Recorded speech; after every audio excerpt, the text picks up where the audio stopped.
Hello, good morning. Good morning, happy Monday. Good morning. Oh my goodness, good afternoon na pala. Good afternoon. Happy Monday. It's 12:09. Ngayon ko lang nakita, it's 12:09 pala. Time flies talaga, guys, kung if you're having fun and you're busy doing things that you like, di ba? Hindi mo namamalayan yung oras.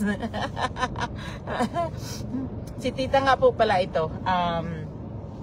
Good afternoon. I am broadcasting in Canada. It's 12:09 p.m. na po. Good morning, good evening, kung saan man po kayo sa mundo. I hope you're happy, you're healthy, you're doing amazing things, and your family is it's all good. So yeah, so anyhow, happy Monday, everyone. Papauwi pa lang ako.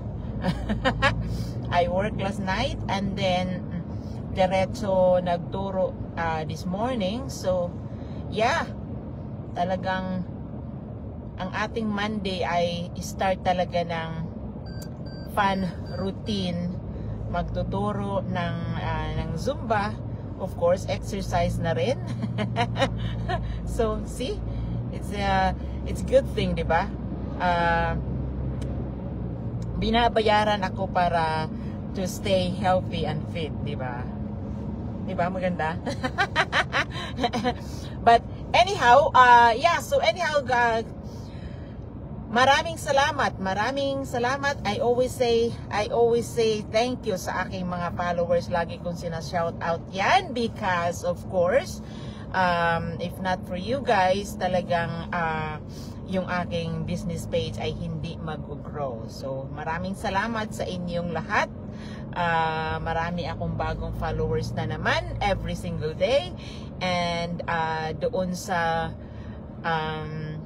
mga nagre-reach out sa akin, nagko-comment doon sa aking mga posts. Thank you so much talaga.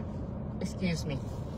Tatapos ko lang kumain ng apple, so tubig muna. Yeah. So anyhow, talang guys, ha? Sorry po. See, ang laki, paubos na yan. Pang ano na to, bali na ubos ko na yung isang ganito sa isang araw. Kasi ni-refill ko na yan. Ganon. Kasi syempre, pawis na pawis pagka nagturo.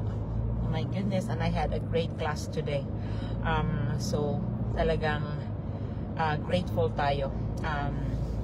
Yeah, but anyhow, nilagay ko po diyan sa caption ko is create a life na gusto mo, 'di ba?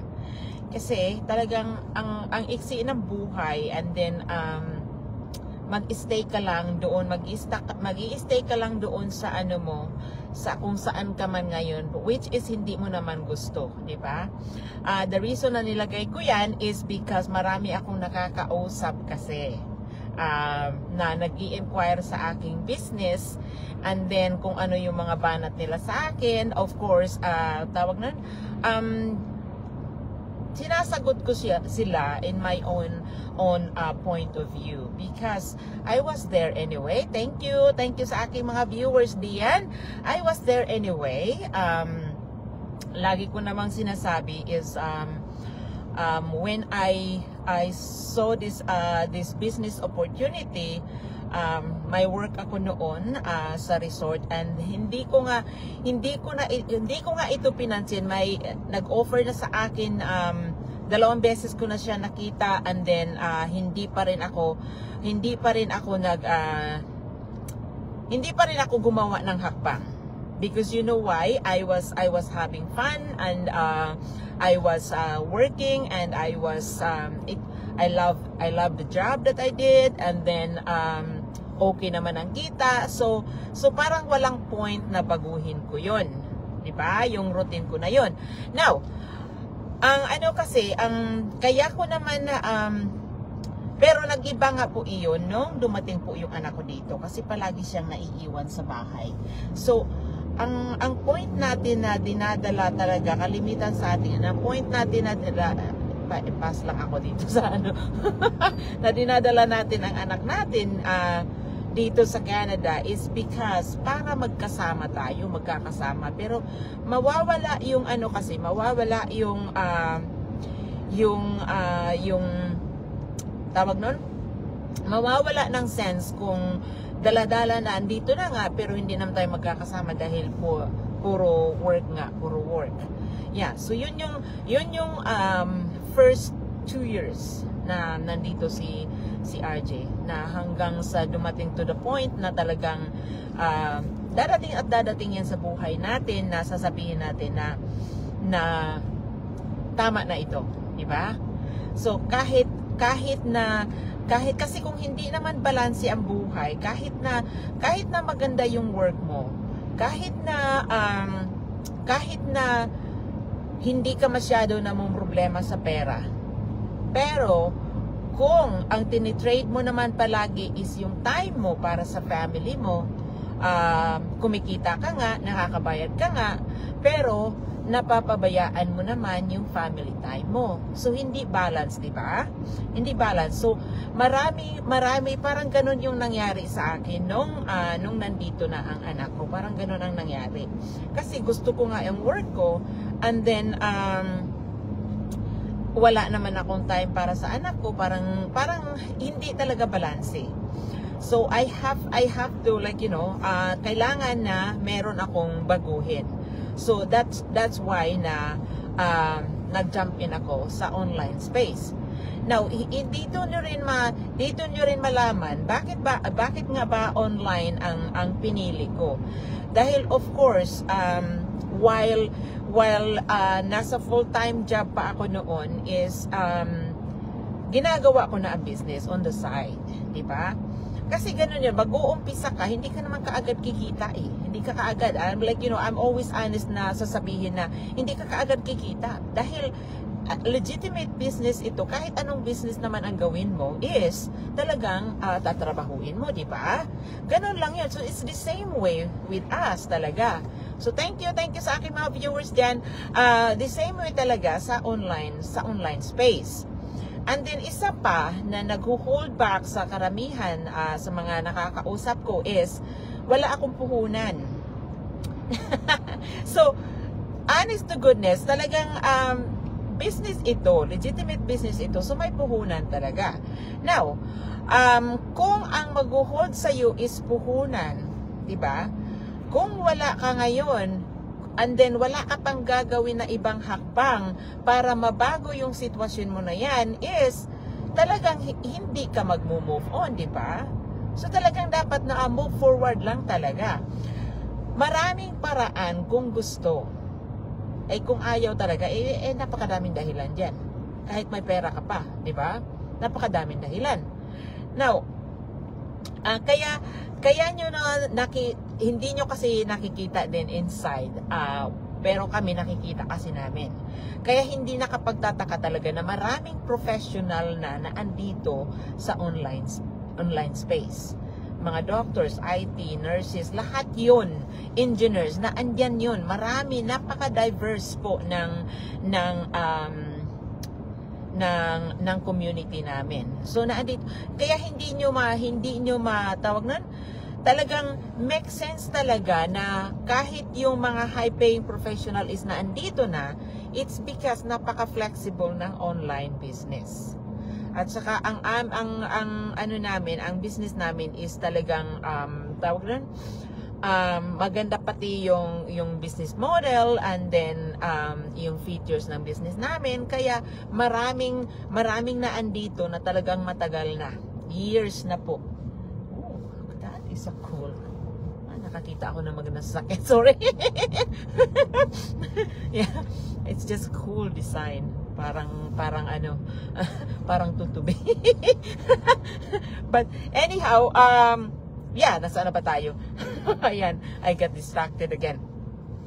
But anyhow, yun ang hindi ako nagtataka na kung bakit talagang napakadaming mga tawag nun, mga professional na nandito sa business namin.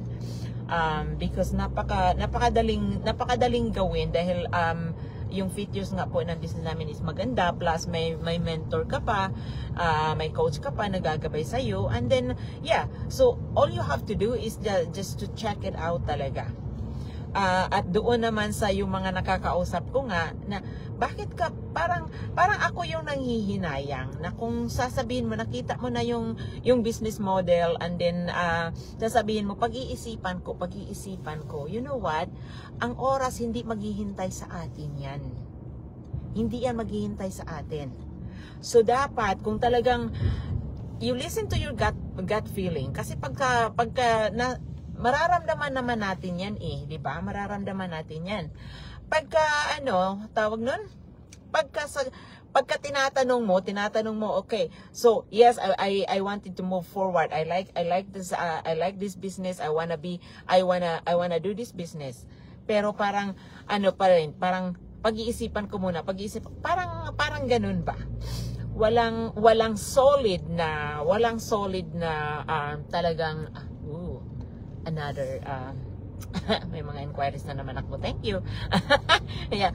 So, walang solid na decision. So, parang hindi pa rin at saka yung pagka sinasabi mo na may tawag nun, may minimal na investment para makita mo lahat. But of course that is refundable within 30 days naman, is talagang hindi pa rin tawag nun, hindi pa rin naandun pa rin yung doubt nila. But anyhow, nasa sa inyo yon, kasi of course at the end of the day buhay nyo yun, di ba? Buhay nyo yun. But nakakaano lang talaga na mas pipiliin pa ng iba na ma-stack doon sa buhay na hindi naman nila gusto. Parang pag nakakausap ko is nagko-complain pa na ganito, wala akong time, wala akong pera, ganito ang trabaho ko, 2 or 3. Kung nasa sa iyo yan, kung hindi mo gagawa ng paraan yan, hindi mababago yan.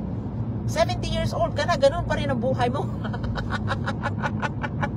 Diba? Kasi wala kang ginagawa pinapabayaan mo na ganun lang diba? Nasa sa atin yun.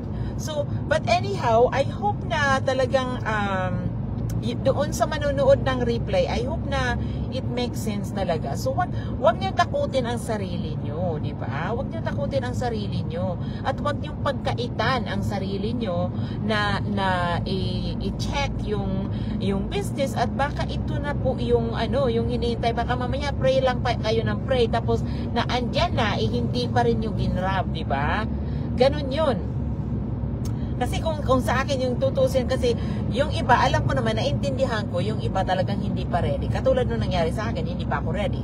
2 beses ko na nakita, wala akong ginawang hakbang. It's because not that hindi ako hindi ako ready or hindi ko pa need at that time. Hindi ko pa need.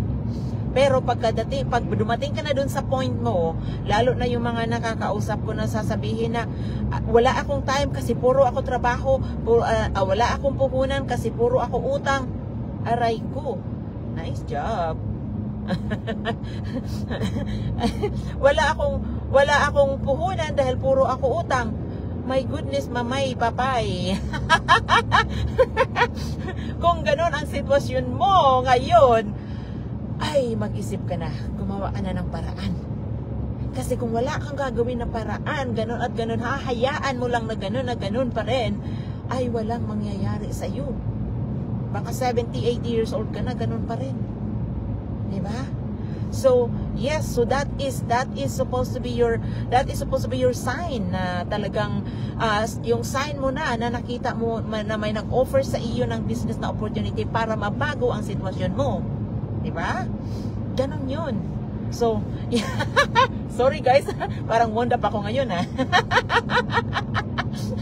Yun, sinishare ko lang kasi sa inyo yung mga nakakausap ko, diba?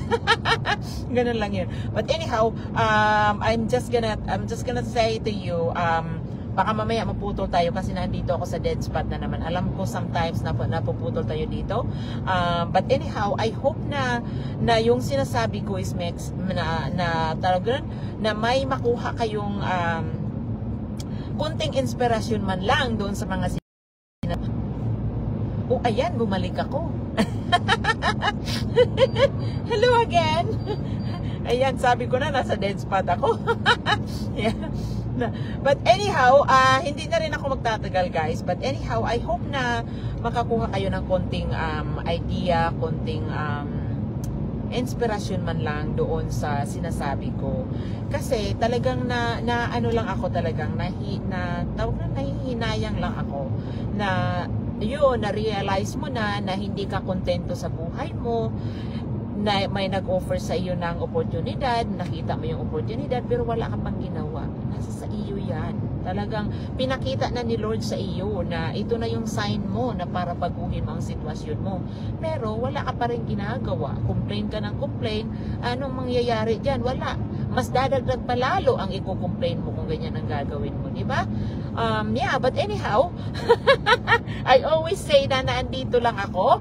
I'm always a message away anyway. But anyhow, I hope